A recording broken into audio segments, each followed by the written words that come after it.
আসসালামু আলাইকুম ভিউয়ার্স, চলে আসলাম আপনাদের মাঝে আরেকটি নিউ ভিডিও নিয়ে। আজকে আমি আপনাদের সাথে শেয়ার করব চিংড়ি মাছ দিয়ে মিষ্টি কুমড়ার ঘন্ট রেসিপি। জানতে হলে দেখতে হবে সম্পূর্ণ ভিডিওটি, স্কিপ না করে। দেখতেই পাচ্ছেন কতটা সুন্দর কালার, যতটা সুন্দর হয়েছে দেখতে, খেতেও মাশাআল্লাহ দারুণ ছিল। এখানে আমি চিংড়ি মাছ নিয়ে নিয়েছি ছোট সাইজের। ঘন্ট রান্নার জন্য ছোট সাইজের চিংড়ি মাছ নিলে খুবই ভালো হয়। এখন আমি মাছগুলো পরিষ্কার করে নেব। এখানে নিয়ে নিলাম মিষ্টি কুমড়া, আমি এরকম সাইজ করে কেটে নিয়েছি। একেবারে পাতলাও নয়, একেবারে মোটাও নয়। চলুন রান্না শুরু করি। কড়াইতে দিয়ে দিলাম পরিমাণ মতো সয়াবিন তেল। এখন দিয়ে দিব রসুন কুচি, শুকনো মরিচ।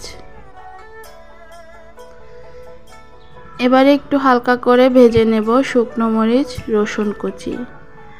এই তো ভেজে নিলাম। এখন দিয়ে দিব পেঁয়াজ কুচি।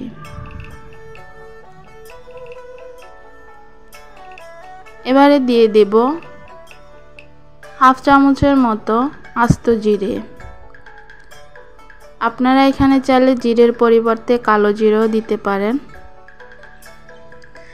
এবারে আমি ব্রাউন কালার করে একটু ভেজে নিলাম। এখন দিয়ে দেব কেটে রাখা চিংড়ি মাছ। আমি মাছটা সামান্য হলুদ দিয়ে মেখে নিয়েছি কালারটা সুন্দর আসার জন্য। এবারে আমি 1-2 মিনিটের মতো মাছটা ভেজে নেব। তার আগে দিয়ে দিচ্ছি পরিমাণ মতো লবণ। চিংড়ি মাছটা একটু ভেজে নিলে খুব সুন্দর একটি ফ্লেভার আসে। মাছটা একটু সুন্দর করে ভেজে নিতে হবে। এই তো দেখতেই পাচ্ছেন আমি চিংড়ি মাছটা খুব সুন্দর করে ভেজে নিয়েছি। এখন দিয়ে দিব আদা রসুন বাটা। আমি 1 টেবিল চামচের মতো আদা রসুন বাটা দিয়েছি। এবারে একটু মশলাটা ভেজে নিলাম কাঁচা গন্ধটা যাওয়ার জন্য। এখন দিয়ে দিব সামান্য পরিমাণে পানি।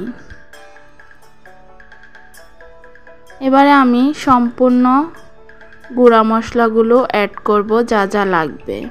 দিয়ে দিলাম হলুদের পাউডার 1 চা চামচ, মরিচের পাউডার 1 চা চামচ, ধনিয়া পাউডার 1 চা চামচ। এখন দিয়ে দিব জিরা পাউডার 1 চা চামচ।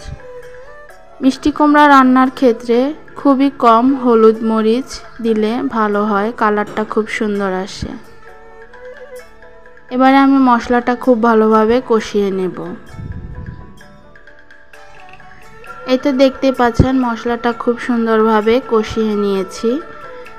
একটুও পানি নেই, সম্পূর্ণ তেল উপরে উঠে এসেছে। এ পর্যায়ে আমি দিয়ে দিব কেটে রাখা মিষ্টি কুমড়াগুলো।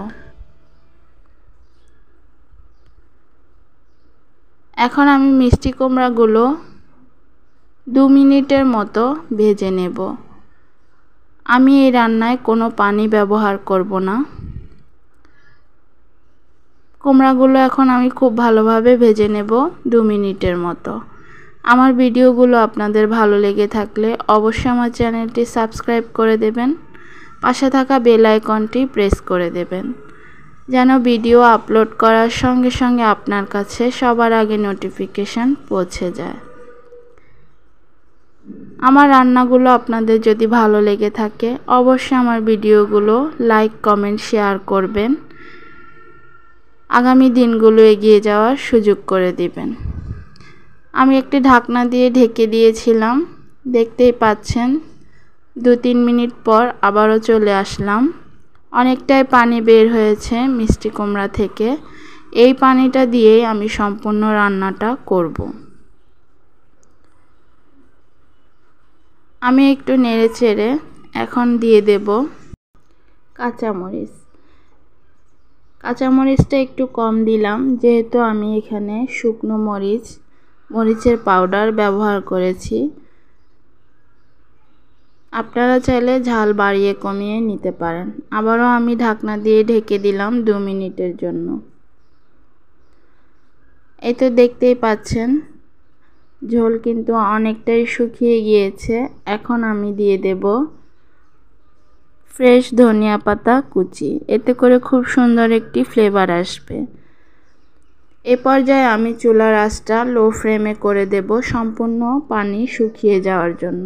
অবশ্যই আপনারা মিষ্টি কুমড়া এভাবে ট্রাই করবেন, আশা করছি ভালো লাগবে। দেখুন মাশাআল্লাহ কালারটা কতটা সুন্দর এসেছে, দেখতে যতটা সুন্দর ছিল খেতেও কিন্তু দারুণ ছিল।